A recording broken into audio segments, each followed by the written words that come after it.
Beaucoup de binationaux hésitent énormément à choisir le pays qu'ils représenteront jusqu'à la fin de leur carrière. C'est un choix très important et ils doivent surtout pas faire d'erreur. Certains choisissent le choix du cœur et d'autres malheureusement juste par intérêt. Pour prendre l'exemple de la Tunisie, nous avons énormément de joueurs qui ont plusieurs nationalités et qui ont choisi notre équipe comme Hannibal Mejbri, Leidouni, Dylan Brown, Yann Valeri et plein d'autres joueurs qui ont une double nationalité au minimum. Mais beaucoup malheureusement ont fait le mauvais choix et ont fini sur le banc, voire non sélectionnés par leur équipe nationale. Donc dans cette vidéo, on va un petit peu voir et un petit peu s'intéresser aux binationaux qui peuvent représenter la Tunisie et pourquoi ils doivent absolument jouer pour nous. Juste avant que la vidéo ne commence, n'hésitez pas à vous abonner et à liker, on est bientôt 1000 abonnés, donc voilà, on est parti. Dans cette vidéo, je vais vous parler de 4 joueurs précisément, dont 2 qui sont en tendance actuellement avec la Tunisie. On est parti, donc voilà, j'aimerais juste rappeler que je n'oblige aucun joueur à rejoindre la Tunisie. C'est pas avec cette vidéo qu'ils vont être influencés non plus. D'ailleurs, ils vont jamais voir ma vidéo, je pense. Donc voilà, mais je vais donner pour moi mon avis, quelques arguments de pourquoi ils doivent absolument choisir la Tunisie. Donc voilà, vous avez le droit de pas être d'accord non plus. Donc voilà, sur ce, on est parti. D'ailleurs, n'hésitez pas à rejoindre le serveur Discord en description. Donc voilà, c'est un très grand serveur Discord français basé sur le football à 100% avec plus de 2000 membres. Donc voilà, c'est un très bon serveur. Il diffuse les matchs, c'est actif, il y a des giveaways, il y a des animations. Donc voilà, le lien est en description. On commence premièrement avec un jeune crack que vous connaissez sans doute sûrement, normalement avec une nationalité tunisienne, Ismaël Garbi. Donc voilà, lui il a 3 nationalités carrément, espagnole, française et tunisienne. Donc voilà, j'en ai déjà parlé dans la vidéo des pépites prometteuses. Pour ceux qui ne l'ont pas vu, elle est toujours disponible sur ma chaîne. Mais pour moi, il doit absolument choisir de jouer pour la Tunisie. Il a que 18 ans, il est très jeune. Il n'a pas encore fait de choix officiel, il joue plusieurs postes aussi. Il est plus offensif ce joueur. Il est milieu offensif, c'est son poste principal. Donc voilà, ça peut être très intéressant aussi. Et il peut jouer ailier des deux côtés. Donc voilà, ça peut être cool aussi pour la Tunisie. Cette saison, il a fait 4 apparitions avec le PSG, les professionnels. Donc voilà, ça va. On voit qu'il joue un petit peu avec les professionnels. Il joue avec les U19, sinon avec des petits jeunes cracks aussi comme Ousni, Etienne Mbappé et plein d'autres cracks parisiens. Donc voilà, on sait que Paris, ils ont énormément de cracks. Il joue avec les U18 de l'Espagne depuis 2022. Donc malheureusement, en 5 ans actuellement, il a 4 matchs joués et un but avec les jeunes de l'Espagne. Donc voilà, c'est très peu. Pour moi, ça va être très compliqué pour lui de s'imposer avec l'équipe d'Espagne. Donc voilà, c'est une grosse équipe. Après, rien n'est impossible, bien entendu. J'espère le meilleur pour lui, Inch'Allah, dans sa carrière. Mais il y a beaucoup trop de concurrence pour moi en Espagne. Gavi, Dani Olmo, Marcos Llorente, Carlos Soler et plein d'autres, tout simplement. J'ai pas cité tout le monde. Et en France, j'en parle même pas. Il y en a beaucoup trop aussi. Donc voilà, pour moi, il doit assurer la sûreté. Et en plus de ça, il connaît bien Hannibal Mejbri. Ils auront une bonne cohésion. Ils ont été formés ensemble. Ils ont joué ensemble. Donc voilà, ils se connaissent assez bien. L'équipe tunisienne, elle se développe bien avec la génération qui arrive. Et je pense qu'il aura largement sa place en équipe première, Inch'Allah. Donc voilà, son père lui-même, il l'a dit qu'il jouera pour la Tunisie. Donc avoir le choix du joueur et Inch'Allah, il fait le meilleur choix pour lui. Et Inch'Allah, il joue pour nous la Tunisie. Donc peut-être qu'il va être influencé par le choix de son père. Pourquoi pas, j'espère aussi. Mais bon, on va voir dans les prochains mois, les prochaines semaines, son choix officiel. On continue ensuite avec un joueur qui malheureusement il a jamais voulu jouer pour la Tunisie, Rani Kedira, le fameux frère de Sami Kedira, lui qui avait joué pour l'équipe nationale de l'Allemagne et qui avait d'ailleurs remporté une Coupe du Monde. Donc voilà, je pense que vous le connaissez certainement. Donc voilà, lui il a 2 nationalités, allemande et tunisienne. Donc voilà, j'en avais jamais parlé dans mes vidéos, mais je pense que pour son bien et s'il veut vraiment représenter un pays, il doit absolument choisir la Tunisie. Lui, contrairement aux autres, il a 29 ans, donc voilà, il est déjà bientôt en fin de carrière, même si c'est un peu loin. Il joue milieu défensif comme poste principal, mais il peut jouer aussi milieu central et défenseur central. Il est multiposte, il est polyvalent. Il est titulaire indiscutable dans l'équipe de l'Union Berlin. D'ailleurs, l'équipe où joue Aïssa Leidouni. Donc voilà, ça fait 2 Tunisiens qui jouent ensemble. Ça fait un petit peu plaisir quand même. Son maximum en équipe nationale, ça a été les U19 allemands et ça date de 2013. Donc voilà, ça fait plus de 10 ans qu'il a pas mis un pied sur une équipe nationale avec une équipe nationale. Et c'est pareil que pour Garbi et quasiment tous les autres que je vais citer dans cette vidéo. Ça va être très compliqué pour lui de s'imposer avec cette grosse équipe de l'Allemagne. Il y a encore une fois beaucoup trop de concurrence aussi avec Kimmich, Gundogan,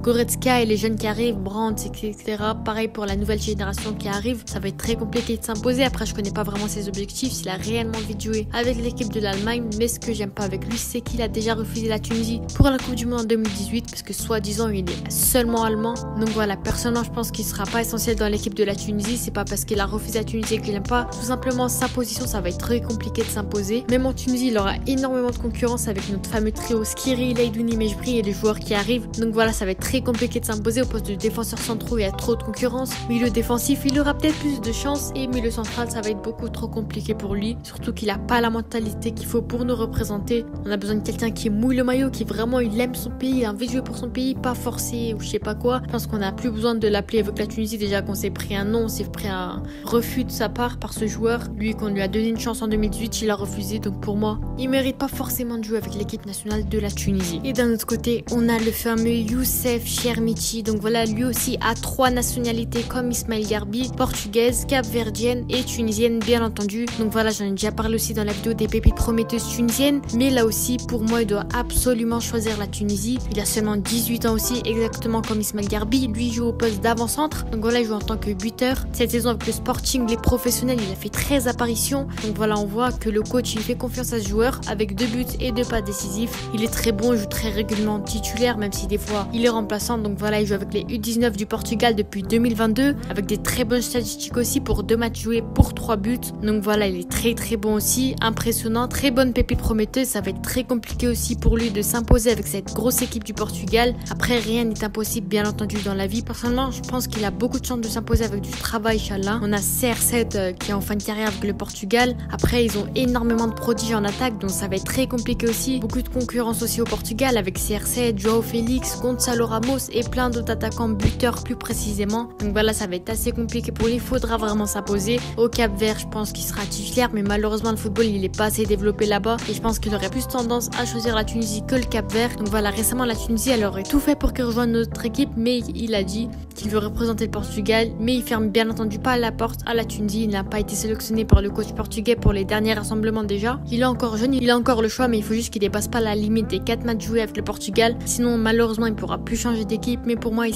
serait vraiment bénéfique pour l'équipe tunisienne, parce que comme vous le savez, notre plus gros point faible reste le poste de numéro 9. On n'a vraiment pas de bon buteur, c'est ça notre problème pour le moment avec la Tunisie. On avait Kazri qui était très bon aussi durant la dernière Coupe du Monde et durant les dernières années où il a joué avec la Tunisie, mais malheureusement il a pris sa retraite internationale et maintenant on doit compter sur des numéros 9 qui n'ont vraiment pas de finition et du coup ça reste un très gros problème. On a Jaziri qui est vraiment très mauvais, Jebali médiocre, Jouini et Layouni on les teste en ce moment, on sait pas vraiment ce qu'ils vont donner, qui sont pas mal en ce moment aussi. Bien sûr s'il nous rejoint il aura largement sa place en titulaire je pense, et qu'on pourra vraiment construire une équipe complète qui pourra vraiment aller loin Inch'Allah autour de lui. Donc je pense que notre équipe elle pourra vraiment être remplie de cracks tout simplement, être vraiment très bonne durant les prochaines années si jamais il nous rejoint. Donc voilà, avoir ses choix personnels bien entendu c'est les prioritaires, le choix de ses parents, le choix des équipes nationales. Donc voilà, le Portugal à voir s'il le sélectionne ou pas, et la Tunisie ce qu'elle va faire pour ce joueur. Donc voilà, on passe déjà au dernier joueur et on passe tout simplement de Yacine Ayari. Alors ce joueur c'est vraiment un cas particulier parce que dans ces 2 nationalités je pense qu'il pourra avoir beaucoup de temps de jeu. Ces 2 nationalités bien entendu c'est suédoise, là où il est né, là où il a grandi, là où il a vécu tout simplement, et tunisienne bien sûr, sinon il serait pas dans cette vidéo. Donc voilà, je pense que j'en avais déjà parlé dans la vidéo des pépites prometteuses tunisiennes aussi, mais pour moi il doit bien sûr choisir la Tunisie. Il a seulement 19 ans, donc voilà, c'est un an de plus que les autres. Il est milieu central tout simplement comme Leidouni, Skiri, Mejbri tout simplement. Il peut jouer milieu gauche et milieu droit. Cette saison il a fait 6 apparitions avec les professionnels de Brighton pour 1 but marqué, donc voilà, c'est pas très bon non plus. Il joue avec les plus jeunes en général, les U19, les U20. Avec Brighton les professionnels c'était pas mal, donc voilà, il a été sélectionné avec la Suède cette année aussi, les professionnels, l'équipe première en 2023 pour des matchs amicaux. Ça s'est plutôt bien passé, ça va. Pour lui je pense que la Suède ça va être moins compliqué que les autres qui eux ont l'Espagne, le Portugal, c'est beaucoup plus compliqué, mais il y aura de la concurrence quand même bien sûr, c'est logique comme dans chaque pays, mais beaucoup moins. Je pense qu'il a largement sa place du titulaire s'il se développe un peu plus. Il n'y a pas énormément de concurrence, mais il faudra tout donner quand même pour montrer qu'il mérite sa place. Récemment la Tunisie elle l'avait approché pour l'appeler en équipe nationale pour qu'il rejoigne notre équipe tout simplement, mais il a dit il veut représenter la Suède et qu'il refuse la Tunisie. Après, à voir s'il change d'avis. Il peut apparemment jouer pour le Maroc aussi, sa mère elle est marocaine apparemment, mais il a dit qu'il voulait jouer seulement pour la Suède, là où il a grandi, où il a vécu, où il a été formé. Il sait parler que le suédois et l'anglais, peut-être vite fait le tunisien, un peu comme Rani Kedira ou Ben Yedder à l'époque tout simplement. Il a été clair sur ce point, tant pis, peut-être qu'il changera d'avis dans les prochaines années, plus tard tout simplement, mais pour le moment je pense que ça va être très compliqué pour le convaincre, pour l'équipe nationale de l'appeler. Donc voilà, à voir si ses parents ils font de leur possible pour le convaincre, etc.